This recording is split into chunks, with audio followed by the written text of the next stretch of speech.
کی جاگیر نہیں ہے کہ وہ یہاں پر اپنی مرضی کا، بش کی مرضی کا، عیسائی کی مرضی کا، یہودی کی مرضی کا، ہندو کی مرضی کا یہاں ایجنڈا مسلط کرے، ہمارے اس پاک وطن کو اپنے ناپاک سیکولرزم سے ناپاک کرے۔ میرے بھائیوں دوستوں، وہاں افغانستان میں کیا ہو رہا ہے، باجوڑ میں کیا ہو رہا ہے، وہاں کون بیٹھے ہوئے ہیں؟ اللہ اس کے رسول کے نام لیوا بیٹھے ہوئے ہیں مدارس کے اندر، مساجد کے اندر کلمہ کو جو قرآن مجید حفظ کرتے ہیں، جو قرآن مجید پڑھتے ہیں، امریکہ کی بمباری سے ان مدارس پر تباہی پھیلا دی جاتی ہے، ننھے ننھے بچوں کو وہاں شہید کر دیا جاتا ہے، اور اس طرح سے مسلط ہے۔ اور یہاں پر آپ کی اتنی بڑی تعداد سے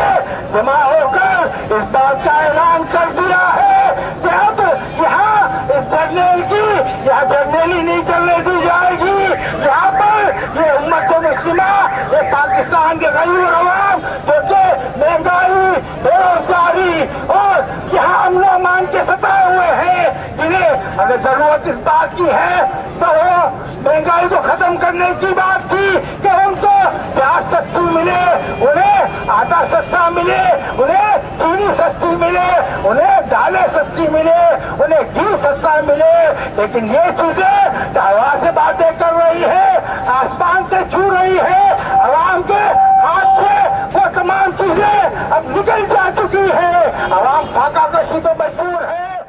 وردی والا یہ وردی والا یہ فوجی بھگوڑا یہ فوجی بھگوڑا یہ امریکی بٹو یہ امریکی بٹو یہ وردی والا یہ وردی والا میرا دیش بچا لے میرا دیش بچا لے انہیں اٹھا لے یہ وردی والا یہ وردی والا یہ وردی والا یہ وردی والا یہ وردی والا میرا دیش بچا لے میرا دیش بچا لے یہ فوجی کنگلا یہ فوجی کنگلا جنگلوں سے اقتدار چھین لو چھین لو جنگلوں سے اقتدار چھین لو چھین لو جنگلوں سے اقتدار چھین لو چھین لو ظالموں سے اقتدار چھین لو چھین لو۔ میرے بھائیوں، آج سب آپ سے اس لیے جمع ہے کہ قوم کا اعلیٰ طبقہ اوپر کی طرف جا رہا ہے۔ اوپر کی طرف آپ سب سمجھتے ہیں کہ کدھر جانا ہوتا ہے۔ قاضی صاحب نے فرما دیا ہے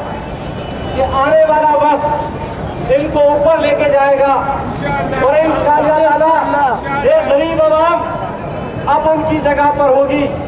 لیکن یہ ہوگی کس طریقے سے کہ جب تک ان کے یار ان سے ان کا پیچھا نہ چھڑا لیں ہم۔ اور وہ کون ہے جو آپ کے سامنے کراچی کے اندر جب ٹریفک جام ہو رہا ہو، جب لوگ اپنی نوکریوں پہ نہ جا رہے ہوں، ٹریفک جام کی وجہ سے اس کی نوکری کا خاتمہ ہو رہا ہو، گھر کا چولہا بجھ رہا ہو، بچہ بیمار ہو کے دم توڑ رہا ہو، زخمی ختم ہو رہا ہو، اور یہ ٹریفک جام ہو، اس وقت اس رات کے اندر